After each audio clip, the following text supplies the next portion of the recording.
Jabatan Pimpinan Tinggi Pratama Kabupaten Aceh Tengah, Senin 30 Mei 2022 dimulai.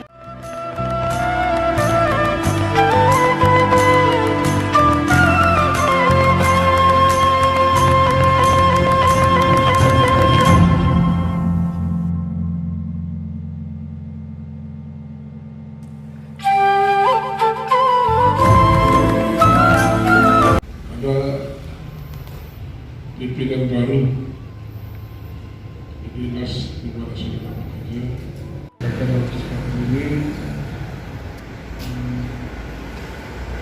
mari sekarang ada